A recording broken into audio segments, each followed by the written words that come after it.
प्रधानमंत्री मोदी ने सांसदों से अपील की थी कि वो शांतिपूर्वक चर्चा करें, संवाद करें, लेकिन सदन में जो हुआ वो इसके ठीक उलट था। विपक्ष का रवैया ऐसा रहा कि बार बार कार्यवाही स्थगित होती रही और फिर प्रधानमंत्री मोदी ने विपक्ष के रवैये की आलोचना की और उन्होंने ये कहा कि दरअसल विपक्ष तो चाहता ही नहीं कि नए मंत्रियों का परिचय कराया जाए। विपक्ष के हंगामे के चलते नए मंत्रियों का परिचय नहीं हो सका। वहीं राज्यसभा में प्रधानमंत्री मोदी ने विपक्ष को महिला विरोधी मानसिकता होने का आरोप लगाया। इस बार सदन में हमारे साथी सांसद जो किसान परिवार से हैं, ग्रामीण परिवेश के हैं, सामाजिक आर्थिक रूप से पिछड़े वर्ग से हैं, ओबीसी समाज से हैं, बहुत बड़ी मात्रा में उनको मंत्रिपरिषद में मौका मिला, उनका परिचय करने का आनंद होता। ये बात कुछ लोगों को राज नहीं आती है और इसलिए उनका परिचय तक नहीं होने देते हैं। आज इस सदन में महिलाएं जो मंत्री बनी हैं, उनका परिचय हो रहा है। वो कौन सी महिला विरोधी मानसिकता है कि जिसके कारण इस सदन में उनका नाम भी सुनने को तैयार नहीं है, उनका परिचय भी कराने को तैयार नहीं है। तो विपक्ष की मानसिकता महिला विरोधी है कहते हुए आपने प्रधानमंत्री मोदी को सुना, लेकिन उन्हें इतना गुस्सा क्यों आया? प्रधानमंत्री नरेंद्र मोदी ने मानसून सत्र शुरू होने से पहले सांसदों से अपील की, लेकिन जब संसद में विपक्ष बिगड़ने लगा तो प्रहार भी प्रधानमंत्री ने किया। प्रधानमंत्री ने ये अपील की कि विपक्षी सांसद जरूर पूछे सवाल, उनके धारदार और तीखे सवाल जरूर पूछें, लेकिन नए मंत्रियों का परिचय कराने को लेकर जब विपक्ष का हंगामा बंद नहीं हुआ तो प्रधानमंत्री ने अपील की थी कि सरकार का जवाब तो विपक्ष को सुनना चाहिए, लेकिन इसके बावजूद भी विपक्ष शांत नहीं हुआ और जब नए मंत्रियों का परिचय नहीं कराने दिया गया तब उन्होंने विपक्ष पर जोरदार हमला किया, ये कहते हुए कि सरकार हर सवाल का जवाब देने को तैयार है, लेकिन संसद के भीतर विपक्ष की मानसिकता महिला विरोधी है और ये साफ करती है कि कितनी भी अपील कर ली जाए सुनी नहीं जाएगी। साथ ही प्रधानमंत्री के रुख से यह भी साफ हो गया कि एक तरफ वो अपील करेंगे तो दूसरी तरफ अगर बात नहीं सुनी जाएगी तो वो प्रहार करने से भी पीछे नहीं हटेंगे।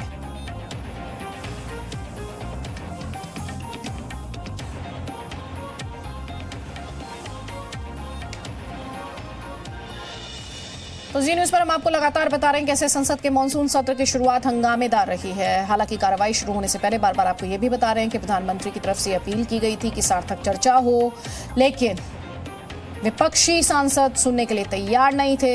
एक तरफ प्रधानमंत्री की अपील की धारदार सार्थक सवाल जरूर पूछे विपक्ष, लेकिन साथ ही जवाब सुनने की भी क्षमता रखे, संयम रखे।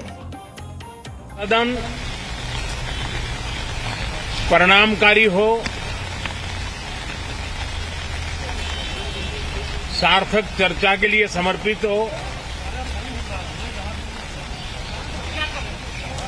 देश की जनता जो जवाब चाहती है वो जवाब सरकार को देने की पूरी तैयारी है। मैं सभी माननीय सांसदों से, सभी राजनीतिक दलों से आग्रह करूंगा कि वो तीखे से तीखे सवाल पूछें, धारदार सवाल पूछें, शांत वातावरण में सरकार को जवाब का मौका भी दें, ताकि जनता जनार्दन के पास सत्य पहुंचाने से लोकतंत्र को भी ताकत मिलती है, जनता का भी विश्वास बढ़ता है और देश की गति भी तेज होती है, प्रगति की। तो प्रधानमंत्री मोदी को लोकसभा में नहीं बोलने दिया गया तो केंद्र के मंत्री विपक्ष पर हमलावर हो गए। लोकसभा में राजनाथ सिंह ने मोर्चा खोला और उनकी तरफ से जो कहा गया वो आपको सुनवाते हैं। मैंने पहली बार अपने 24 वर्षों के संसदीय जीवन में यह देखा है कि इस परंपरा को इस बार संसद में तोड़ा गया है। अध्यक्ष महोदय, मैं कहना चाहता हूं कि जो कुछ भी कांग्रेस ने किया है वह दुखद है, वह दुर्भाग्यपूर्ण है और साथ ही साथ यह अनहेल्दी है। ये वर्षों वर्षों तक की परंपरा आज शायद इसलिए विपक्ष के नेताओं ने और विपक्ष के सदस्यों ने उसमें व्यवधान किया, क्योंकि उनसे ये देखा नहीं गया कि पहली बार इतनी बड़ी संख्या में देश के वंचित और पीड़ित समाज के लोगों को माननीय प्रधानमंत्री जी ने अपने कैबिनेट में शामिल किया। दो सहयोगी मेरे इस वक्त साथ में रविंद्र कुमार हमारे साथ हैं और रवि त्रिपाठी हमारे साथ हैं। सबसे पहले Ravindra Kumar, prime minister appeal करते हैं लेकिन बावजूद इसके उनकी अपील नहीं सुनी जाती है। जैसा कि कयास लगाए जा रहे थे, ये सत्र जो है हंगामेदार रहेगा, लेकिन इस वक्त जो दर्शक इस समय जी न्यूज देख रहे हैं वो जरूर जानना चाहेंगे, काम हो पाएगा क्या? देखिए दीदी, संसद में इतने सालों में हम लोगों ने देखा और ये परंपरा भी रही है कि चाहे वो विचरी हो या फिर किसी को बधाई दी जा रही हो या फिर प्रधानमंत्री द्वारा मंत्रियों का परिचय होता है, उस समय सदन में शांति रहता है, सदन में लोग सुनते हैं। लेकिन आज तो अद्भुत संयोग रहा कि प्रधानमंत्री बाहर तो अपील कर रहे हैं, लेकिन अंदर में वही विपक्ष उन्हीं के बात को अनसुना करते हुए कार्रवाई जैसी शुरू हुई वेल में चले गए, हंगामा करने लगे, परिचय तक नहीं होने दिए और टेबल पर रखना पड़ गया मंत्रियों की सूची को। ये दोनों राज्यसभा और लोकसभा हुआ और इसकी टोन में अदिति, हम लोग सुबह से ही बात कर रहे हैं, राहुल गांधी का जो एक ट्वीट था और टीएमसी के जो सांसद साइकिल पर संसद के अंदर आए थे, एक तरफ पेट्रोल डीजल महंगाई की बात कर रहे थे, दूसरी तरफ जो स्नूपिंग का आरोप जो लगा है जर्नलिस्टों का और बाकी लोगों का, ये उठाना है। तो कहीं ना कहीं ये प्रधानमंत्री की अपील का आज तो बेअसर रहा। अब देखिए कि दिल्ली में इतने दिनों बाद मानसून आई, सुबह से लगातार बारिश हो रही है, दोनों सदनों में लगातार विघ्न हो रहा है मानसून सत्र का पहला दिन और आने वाले कुछ दिन ऐसे ही दिखेंगे संसद के अंदर भी और उम्मीद करते हैं कि दिल्ली में भी इसी तरह बारिश होते रहे। तो कहीं ना कहीं संसद के अंदर दोनों सदनों में आने वाले दिनों में, कुछ दिनों में, कम से कम मान सकते हैं कि इस सप्ताह पूरा हंगामे की भेंट चढ़ने वाली है। रवि त्रिपाठी भी हमारे साथ है। रवि, यहाँ पर बड़ा सवाल यह है कि विपक्ष एक तरफ महंगाई की बात करता है, बेरोजगारी की बात करता है और इस बात को दोहराता भी है कि अक्सर ये मीडिया में डिस्कस नहीं किया जाता है। आज जब उनके पास मौका है तो फिर इस मौके का फायदा क्यों नहीं उठा रहा? क्यों इन मुद्दों पर बात नहीं हो रही आज? देखिए, विपक्ष हंगामा करना तो चाह रहा है लेकिन चर्चा नहीं करना चाह रहा है। अगर बात करें, अभी थोड़ी देर पहले बिजनेस एडवाइजरी कमेटी की बैठक खत्म हुई है। इस बैठक में ये तय होता है कि किस मुद्दे पर इस हफ्ते में चर्चा होगी, चाहे वो कोरोना का मुद्दा होता है, चाहे किसानों का मुद्दा होता है, चाहे फिर महंगाई का मुद्दा होता है, चाहे राफेल का मुद्दा हो। सारे मुद्दे कांग्रेस पार्टी ने उठाए हैं, टीएमसी ने भी 3 मुद्दे उठाए हैं, बसपा ने अलग मुद्दे उठाए हैं, सपा ने अलग मुद्दे उठाए हैं, लेकिन पूरे विपक्ष में एक सहमति नहीं है कि आखिर किस मुद्दे पर चर्चा होनी चाहिए। इस वजह से आज जो बैठक थी वो बेनतीजा हो गई। इस बैठक में ये तय ही नहीं हो पाया कि आखिर किस मुद्दे पे चर्चा करने के लिए वो तैयार है और सरकार कह रही है कि आप आपस में सहमति बना लीजिए और एक मुद्दा तय कर लीजिए कि पहले एक मुद्दे पर किस पे चर्चा हो, पहले कोरोना पे चर्चा हो, पहले किसानों पर चर्चा हो, पहले महंगाई पर चर्चा हो, या पहले राफेल पर चर्चा हो, या फिर बेरोजगारी पर चर्चा हो। तो ये विपक्ष में सबसे बड़ी दिक्कत है। विपक्ष में इतनी बड़ी फूट है, विपक्ष में सबके अपने अपने एजेंडे हैं और उसमें कांग्रेस कुछ कहती है, टीएमसी कुछ और कहती है, सपा कुछ और कहती है, बसपा कुछ और कहती है। तो सरकार के पास कहीं ना कहीं ये दिक्कत है कि सरकार इनको एड्रेस कैसे करे। सरकार साफ साफ कह रही है, प्रधानमंत्री कह रहे हैं, तमाम नेता कह रहे हैं कि आप जो भी मुद्दा चर्चा करना चाहते हैं सार्थक रूप से चर्चा कीजिए, शांति से चर्चा कीजिए, स्वस्थ चर्चा कीजिए और सरकार को जवाब देने का मौका दीजिए।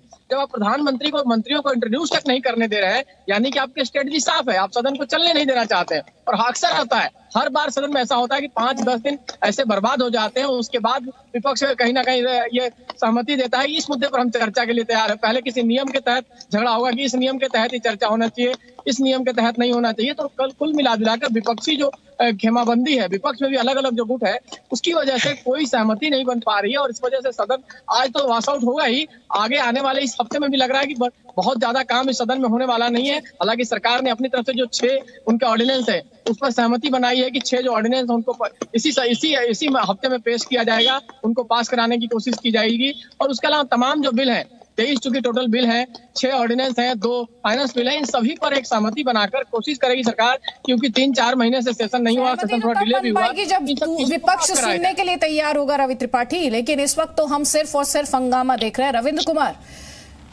जो एक पॉइंट अभी रवि ने उठाया, उन्होंने कहा कि विपक्ष एक साथ है ही नहीं जहां तक मुद्दों को उठाने के लेकर उनकी बात की जाए, उनके पक्ष की बात की जाए। ऐसे में सवाल ये है, ये हंगामा दरअसल विपक्ष में फूट को दिखाता है या फिर ये कहा जाए कि दरअसल ये हंगामा विपक्ष की स्ट्रैटेजी का हिस्सा है भ्रम को बरकरार रखने के लिए? बिल्कुल देखिए, अगर एक ही मुद्दा अगर सभी विपक्षी दल एक साथ उठाएंगे तो सरकार को भी आसानी होगी उस मुद्दे को एड्रेस करने के लिए। लेकिन अगर विपक्षी दल, और ये आज की बात नहीं है, ये पिछले कई सत्रों से हमने देखा है कि विपक्षी दल अलग अलग मुद्दे उठाते हैं और अलग अलग कारणों से सदन के अंदर, वेल के अंदर जाते हैं और हंगामा करते हैं। साउथ के जो, चाहे तमिलनाडु के जो सांसद है वो अपने मुद्दे उठाते हैं, आपने देखा वो कावेरी का मुद्दा उठाते हैं, जबकि नॉर्थ में वो मुद्दा ही नहीं रहता, लेकिन उसके कारण से भी सदन कार्रवाई स्थगित हो जाती है। यहाँ तो कई मुद्दे मिल गए हैं। आप देखिए कि वैक्सीन को लेकर है, कोरोना के कंट्रोल को लेकर कई तरह के आरोप लगे हैं, स्नूपिंग को लेकर आरोप लग रहे हैं, तो कई ऐसे मुद्दे हैं जिस पर सभी विपक्षी दलों को तो है कि सरकार को घेरा जाए। लेकिन आज पहला दिन है, दूसरा दिन भी अलग अलग मुद्दे हैं जो तय किया है पार्टियों ने, लेकिन रणनीति एक ही है, सदन नहीं चलने देना, हंगामा करना, सरकार की नहीं सुनना। और अदिति, एक और बात है, जो पेगासस की बात है, कहीं ना कहीं सारे विपक्षी दलों को ये लगता है कि पिछले 7 साल में भारत और इजराइल के संबंध मजबूत हुए। इजराइल की कंपनी का इसमें नाम है और जर्नलिस्टों, वैसे लोगों का इसमें स्नूपिंग का आरोप लग रहा है जो सरकार विरोधी है। तो कहीं ना कहीं एक संदेह और फैला दिया जाए इस तरह से, जैसा कि राफेल में हुआ था। हालांकि वो फेल हो गया विपक्षी दलों का, खासकर कांग्रेस और राहुल गांधी का, लेकिन इसमें यही कोशिश है कि इस तरह से फैलाया जाए कि जिसमें सभी विपक्षी दल एक सुर में भी बोले और सरकार को भी जवाब देते नहीं बने। तो कहीं ना कहीं विपक्ष की रणनीति अलग अलग मुद्दे उठाए, लेकिन पर्पस एक ही है, सत्र में हंगामा हो, सरकार की बातें हमें नहीं सुने, सरकार को बैकफुट पर लाकर खड़ा किया जाए।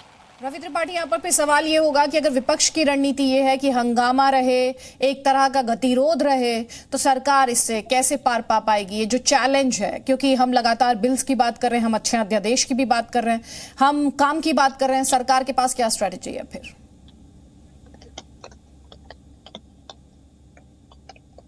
जी, मेरा सवाल मुझसे है। रवि आप ही से सवाल। हाँ, नहीं, देखिए, जाहिर तौर पे सरकार को इसका फायदा होता है। अगर विपक्ष के में फूट है तो चाहे चुनाव की बात करें चाहे संसद की बात करें, जहां जहां विपक्ष में फूट होता है, विपक्ष अलग अलग मिलकर लड़ता है, वहां सरकार की जीत होती है। और संसद में भी यही हाल होता है, तमाम विपक्षी दल अलग अलग सुर अलापते हैं। तो आप देखा, अकाली दल के लिए किसान सबसे बड़ा मुद्दा है। अगर चूंकि पंजाब में चुनाव है तो सरकार, कांग्रेस भी कहती है कि ये भी हमारा मुद्दा है। कांग्रेस चाहती है कोरोना पे भी डिस्कशन हो, कांग्रेस चाहती है राफेल पे भी डिस्कशन हो। राफेल तमाम पार्टियों के लिए मुद्दा नहीं है। तो जो आपसी डिवीजन है, कहीं ना कहीं विपक्ष को भी आपस में एक सहमति बनानी पड़ेगी कि प्रायोरिटी क्या देना है। आपके लिए आज की डेट में सबसे बड़ी प्रायोरिटी क्या है? लेकिन सबसे बड़ी बात यह है, जो स्नूपिंग की बात आ रही है, तो सबको डर इस बात का है कि कल तो पत्रकारों के नाम आए हैं, कल जब नेताओं के नाम आने शुरू होंगे तो उसमें किसके किसके नाम होंगे। तो आज 6 बजे मल्लिकार्जुन खड़गे जो विपक्ष के नेता हैं राज्यसभा में, उनकी अध्यक्षता में एक बैठक बुलाई गई और तमाम विपक्षी दलों के नेता उसमें शामिल होंगे कि आखिर उसको लेकर क्या करना है। क्योंकि सुबह जो बैठक हुई थी उसमें ये था कि इस मामले को अभी वेट किया जाए, 2-3 दिन में सारा मामला जब आ जाए, क्योंकि 4 वॉल्यूम में ये चीज आने वाला है। जो कहा जा रहा है कि 3-4 दिन में अलग अलग करके स्टोरी आएगी। तो एक बार पूरा मामला आ जाए, कौन कौन है कौन कौन नहीं है, उसके बाद इस मामले को उठाया जाए। लेकिन फिलहाल आज तय हुआ है कि 6 बजे शाम में बैठक होगी। बैठक करके सभी विपक्षी दल ये तय करेंगे, 8 विपक्षी दल होंगे कि क्या आगे की रणनीति रहनी है। लेकिन अभी फिलहाल बीएससी में कुछ तय नहीं हो पाया है। ये मान के चलिए कि लोकसभा में 1-2 दिन में किसी खास मुद्दे ऐसी एक बैठक हुई थी जिसमें कहा गया था कि हम इन मुद्दों को उठाएंगे, इस तरह से बात रखेंगे। लेकिन आज हमने जो संसद में देखा, उसके बाद लगा कि शायद जो मीटिंग में डिस्कस किया गया था वैसा कुछ पार्लियामेंट में आखिरकार हुआ नहीं। आगे अपडेट्स के लिए आपके पास आएंगे रवि त्रिपाठी और अरविंद कुमार। फिलहाल बहुत बहुत शुक्रिया इन अपडेट्स के लिए। तो संसद का मॉनसून सत्र शुरू हुआ।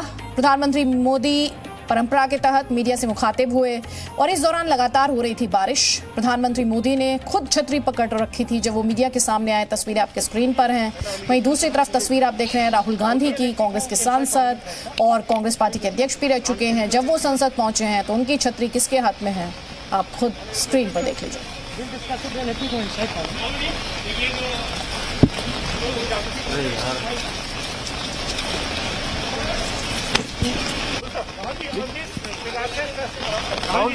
Presenting B News app, available on Google Play and App Store. Download it now.